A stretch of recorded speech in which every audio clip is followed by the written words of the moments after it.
පරිප්පු මැල්ලුම් ඔයාලා මීට කලින් කාලා තියෙනවද? පරිප්පු උයලා කනවටත් වඩා මේ විදිය මාරම රසයි. අපි බලමු කොහොමද මේක හදාගන්නේ කියලා. මුලින්ම අපි සෝදගත්තු පරිප්පු එකට කහ කුඩු, ලුණු කුඩු, රම්පි එකතු කරලා වතුර ටිකකුත් දාලා තම්බ ගන්න ඕනි. ඔයාලා මේකට ගොඩක් වතුර දාගෙන මේක බෙරි කරගන්න එපා. පරිප්පු ටික තැඹුණාට පස්සේ අපි මේක අයින් කරගෙන ඒ භාජනයේම තෙල් ටිකක් දාගෙන තෙල් ටික රත් වුණාට පස්සේ අබ එකතු කරලා ඒ ටික පුපුරද්දි ලුණු, කරපිංචා, අමු මිරිස්, රම්පේ එකතු කරලා ටික වෙලාවක් ටෙම්පරාදු කරනවා. අපි මේකට උඹලකඩ ටිකකුත් දාගන්නවා. ඊට පස්සේ ඒකටම කහ කුඩු, වෑලි මිරිස්, මිරිස් කුඩු, ලුණු එකතු කරලා කලවම් කරගන්නවා.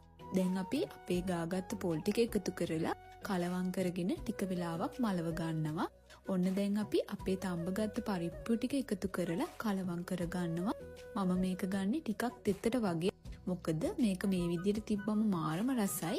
මෙහෙම හැදුවොත් ඔයාලා හැමදාම වුණත් කයි. ඉතින් ඔයාලත් මේක try කරලා බලන්න.